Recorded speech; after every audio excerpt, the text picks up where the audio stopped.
care of our precious residents. National Nursing Home Week begins on Mother's Day and is filled with special events. May is the perfect month to come visit before our services are needed. Palm Garden Rehab is located on the corner of 27th Avenue and 34th Street.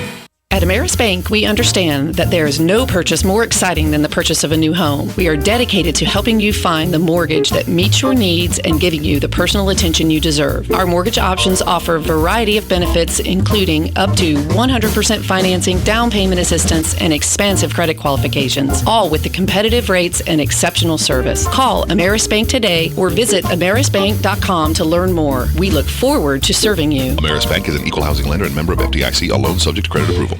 Yeah, I'm that drip coming down from the corner of the room. But where did I come from? I'll never tell. Bone Dry Roofing can and will fix it right the first time using quality materials and will deal honestly and fairly with you, period. You can find Bone Dry Roofing on their website, bonedryroofingllc.com, and Facebook at Bone Dry Roofing LLC. Do it right before your roof needs a tarp to keep the elements out. Bone Dry Roofing stands behind their work to help make your home safe and secure, plus they have financing available. Remember, if you're not bone dry, then you're all wet. Ocala's Got Talent. The semifinals are over. The finals are coming May 21st at 7 p.m. And they'll be held at the Heart of Florida Youth Ranch on Highway 301 in Citra. We started with 10 finalists and we're down to the last 5. Tickets are only $10 each, and you can get yours at the WOCA studios. Or call us at 732-8000 and we can give you other locations where tickets are available. Remember, this is to help the Heart of Florida Youth Ranch, which in turn helps the many orphans in our area. Ocala's information station, 1370 WOCA. Ocala.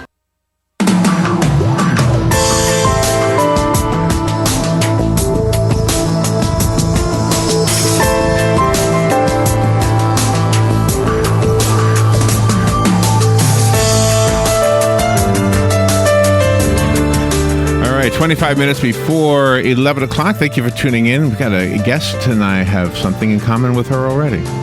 She, let's see, something about Oyster Bay here. I'm familiar with Oyster Bay. I grew up on Long Island on the South Shore. Oyster Bay is on the North Shore of Long Island. Did you know that, Joe?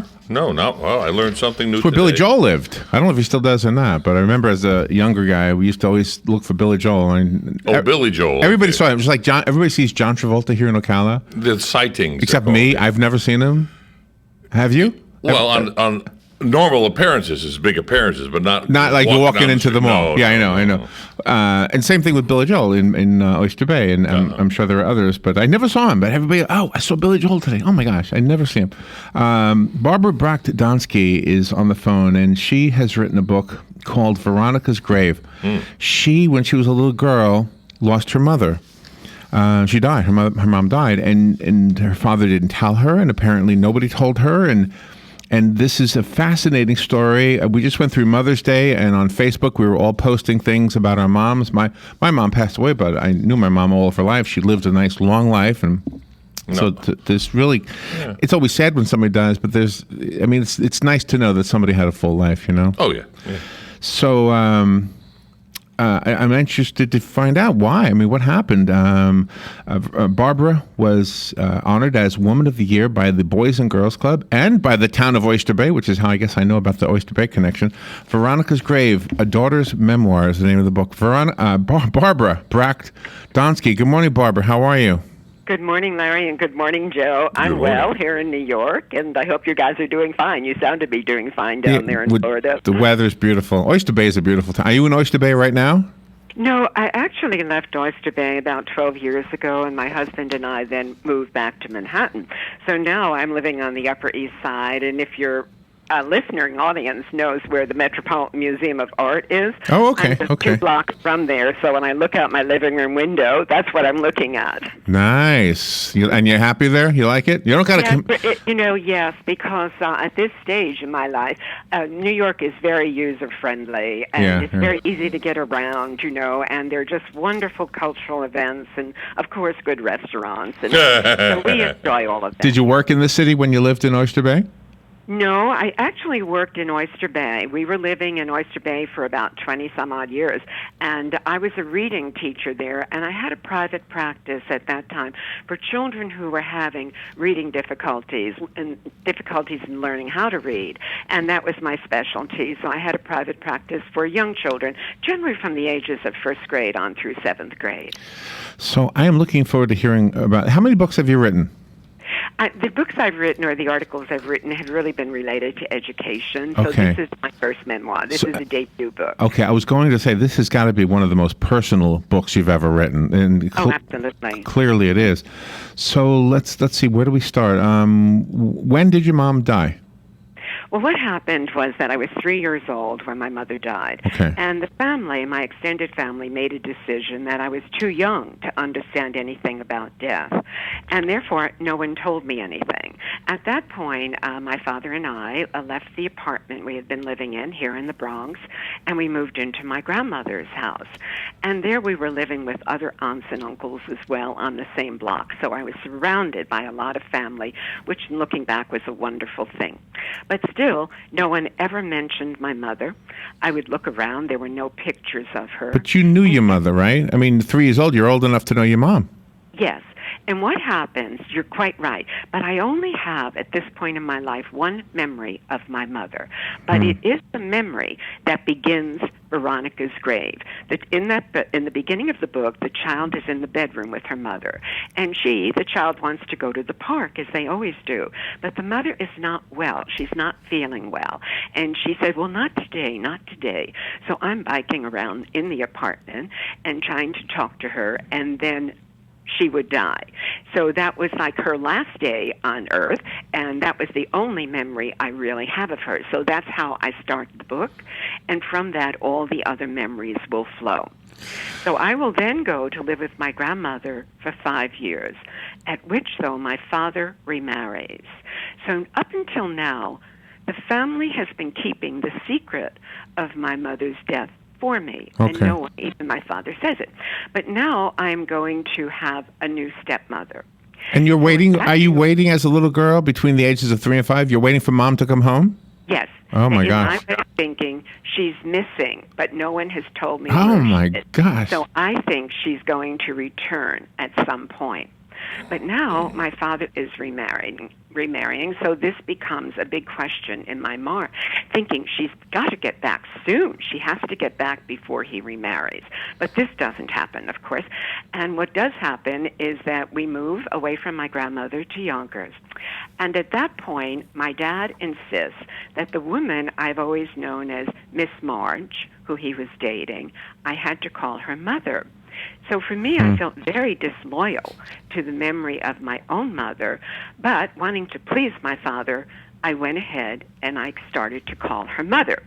So this went on for about 6 months before all of my cousins arrived one Sunday, and we were playing in front of the garage and jumping rope. And at that point, I fell and I bloodied my knee, and I said to my cousins, I'm going upstairs to have my mom put mercurochrome on this.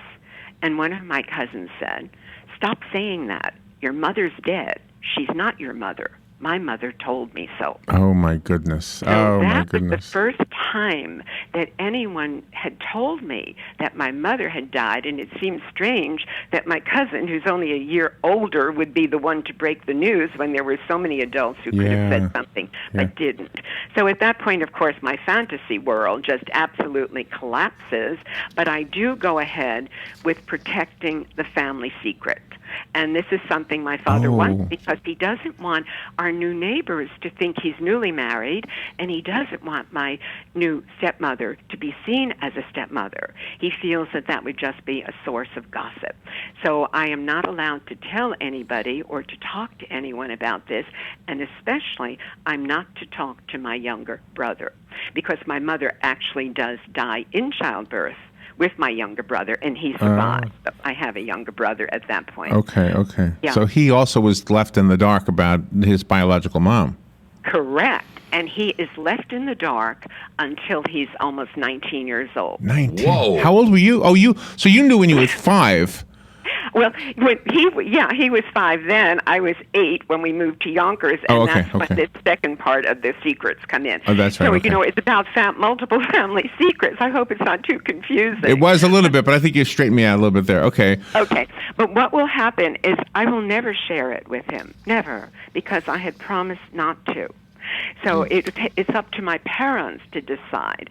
And at this point, my brother has dropped out of college. He's not quite ready. He will go back later. He has dropped out, and he's going with the U.S. Navy.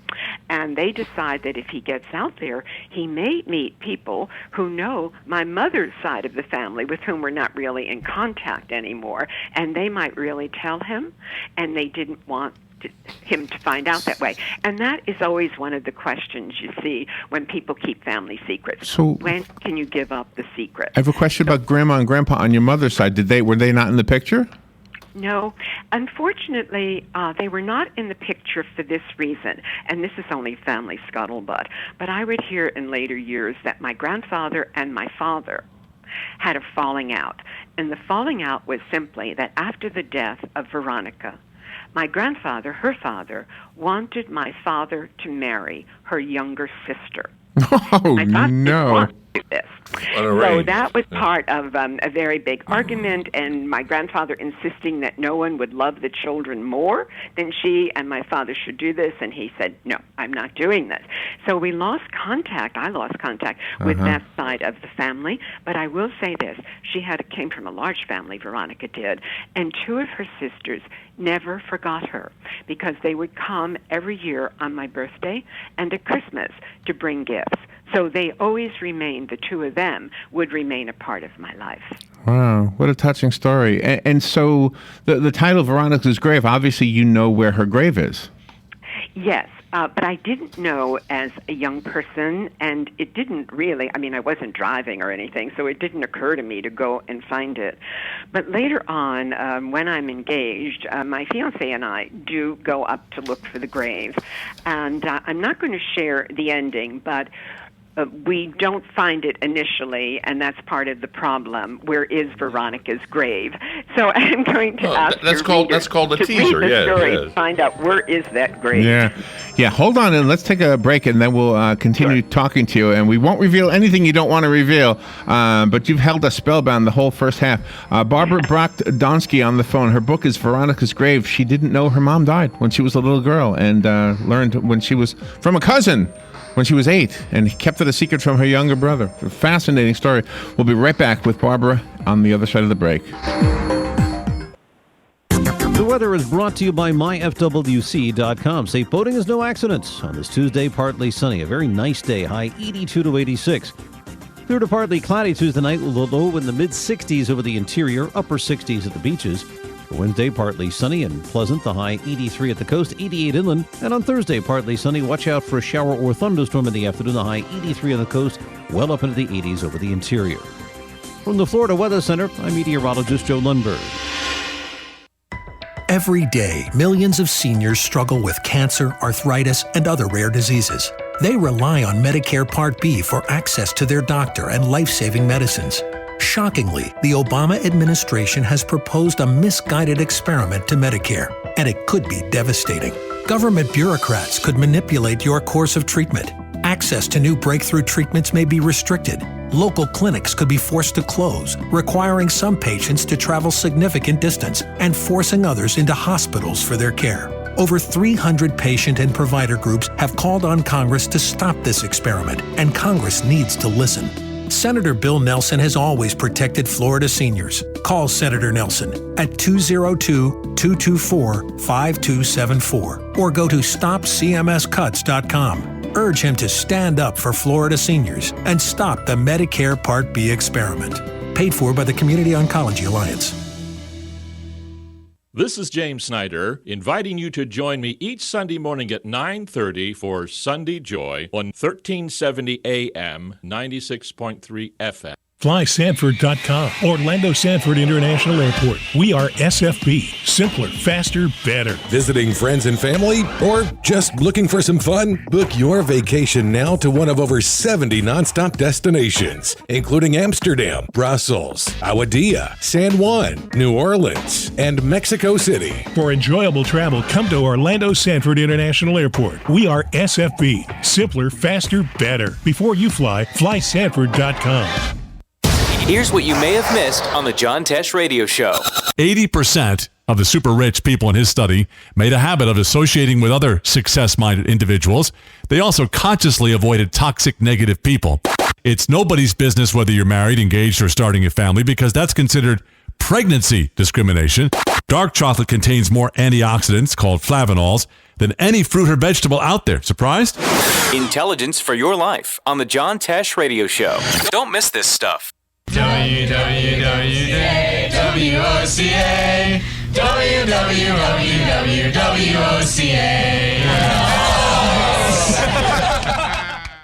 The most trusted name in news, Fox News, every half hour, only on 96.3 FM, 1370 AM, The Source. All right, 12 minutes before 11 o'clock. Thank you for tuning in. The commercials seem to take so long, don't they, Joe, when you have a good interview? Well, she threw out so many teasers out there. Oh, man. That I'm saying, okay, what's... then she says, I'm not telling. Buy the book, right? Barbara Bracht Donsky is on the phone, the Upper East Side of Manhattan. I got a question about the Bronx real quickly, Barbara, if I could ask you. Sure. I know, sorry, it's kind of... Are you there? Yes, I'm here. Barbara? Go ahead, I know you're not telling us where the grave is, but my mom, when she was younger, she grew up in the Bronx, and there was a cemetery right there. I can't remember what it was called. Woodlawn. Woodlawn, exactly right. Woodlawn Cemetery. Yeah, a lot of woodlawns everywhere. Yeah, right. There's a yeah. Yeah. That's true, but that was very close to where I was living with my grandmother. Is that In right? fact, one of my uncles, my great uncle actually, was a gardener at Woodlawn Cemetery. Is that right? Is that right? Yeah, when we were little babies, that's where my mom would take us in the strollers, walking through the cemetery. Yeah, oh, really? So you were close by there. Yeah, no, I had a chance to go back to the Bronx recently because I've done some wonderful interviews, and the other night it was on cable news here in New York. They took me back to Ryer Avenue, where I actually got to see the building I first lived in. Is that right? With my mother. Oh, that's exciting. And the building, it goes back so long. I guess the building is over 100 years old now, So it was really shocking, to go back to the neighborhood. And things are pretty much the same they were when I lived there. Is that right? Sure. Yeah. Yeah, the exteriors really don't knock buildings out and build new houses. They just redo the interiors and clean off the outside. A lot of times that's true, yeah. I want to ask a question about your dad. Did you ever have the conversation with your dad about this? No, my dad had really buried all these memories, I think. And, he was young when his own father died. And then, of course, he had a wife who died young. And I think he just buried it and decided that the best thing to do was to go to work and keep working, and he was kind of a workaholic, really. So we never had the discussion, never. And he would go to his grave taking all of his memories of Veronica with him. And I guess people would think that that's unfortunate, but even as a younger person, I just knew he didn't want to talk about it. And I believe that children can read, say, the body language of their parents, or they can infer things that they're not really able to, spell out for themselves, but you just have a feeling that you should not go there. So that's how. What about your aunts? Did you speak to the two sisters of Veronica? Did you ever chat with them as an adult about the circumstances? And did you get to know Veronica a little bit better through other family members? I did get to know her a little better through the efforts of my younger brother.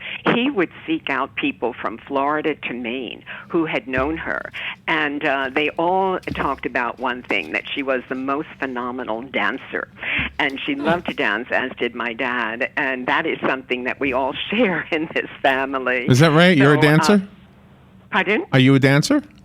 No, not a professional dancer. But you just love to dance. An amateur dancer who loves music, loves to dance, and just has a good time with it. But they actually did ballroom dancing years ago. Wow. Did you ever find any pictures? Because you mentioned earlier that there was no pictures anywhere. Did you ever find any? I did find them, and in fact, a few of them are actually in the book inside.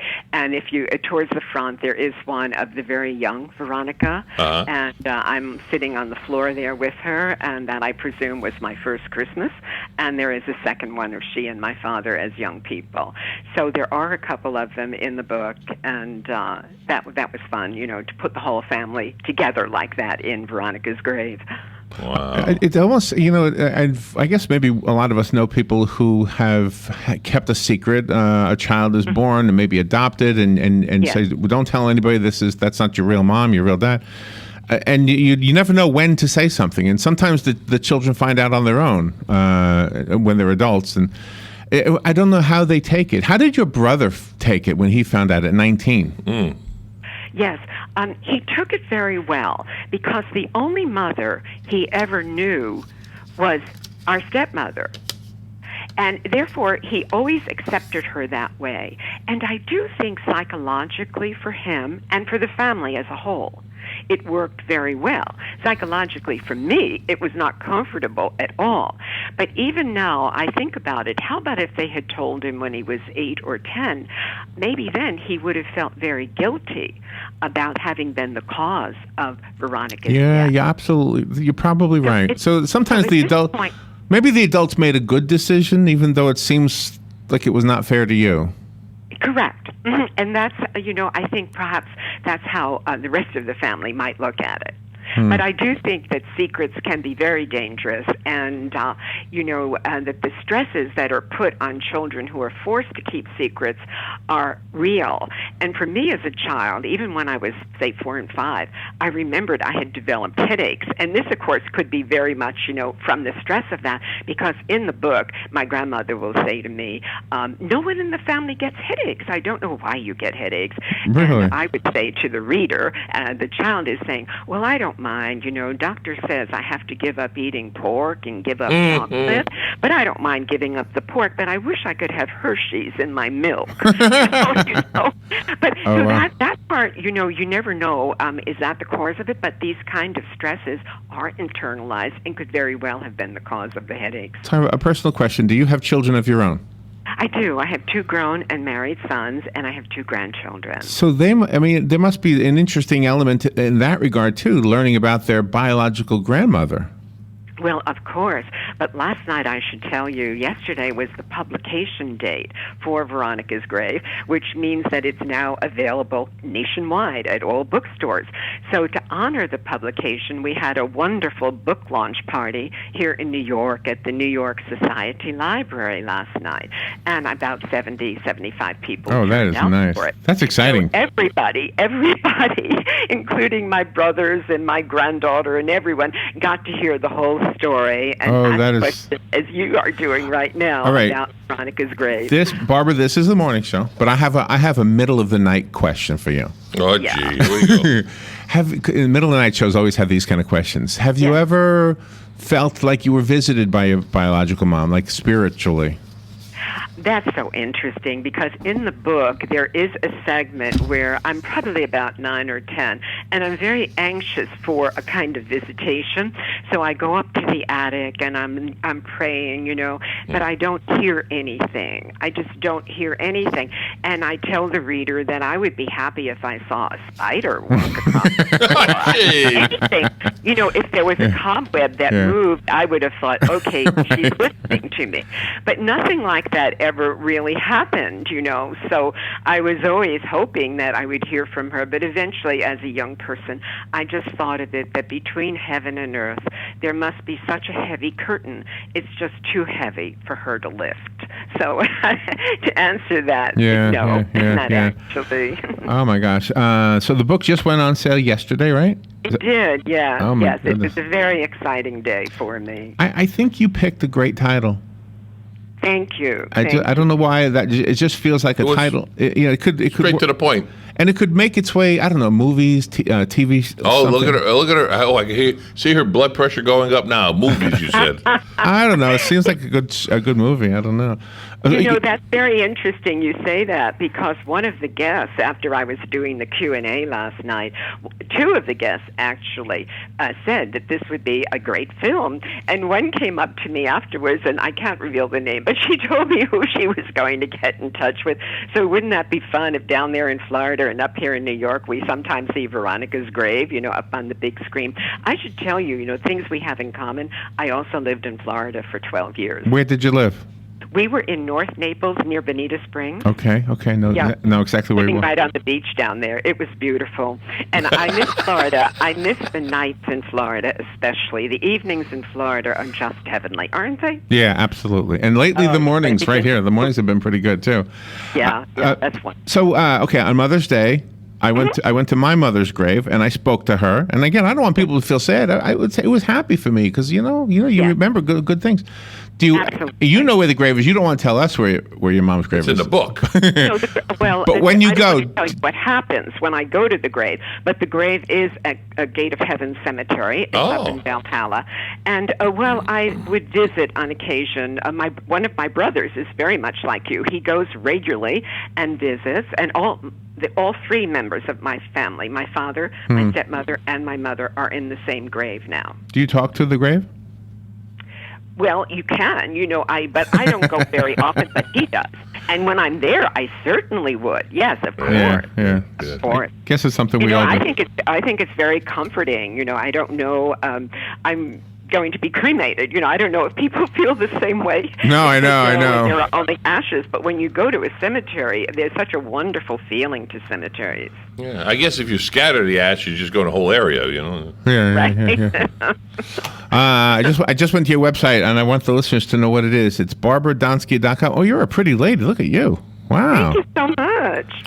He keeps the monitor facing him. Why do you have the Eiffel Tower in your logo? Do you go to Paris a lot? Oh, okay, no, but if you were to go to my blog, which is also on the website, you would see that the other URL is www.desperatelyseekingparis.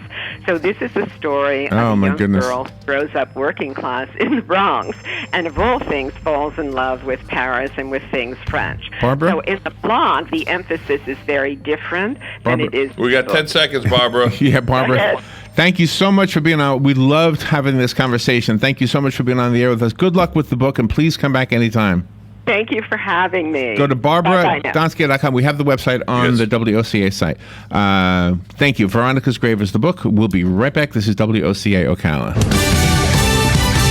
Fox News Radio, I'm Lillian Wu. Two storm systems are making their way across the nation's midsection, where rough weather's taking aim at the Ohio and Tennessee valleys, as well as parts of Texas. The National Weather Service says almost 24 tornadoes were reported across 5 states yesterday into last night, destroying homes, flipping cars, and causing floods from Nebraska to Texas. Fox Radio's Jeff Manasso says most of the damage is centered around Oklahoma. I had a hole in the door, but you can feel that whole house.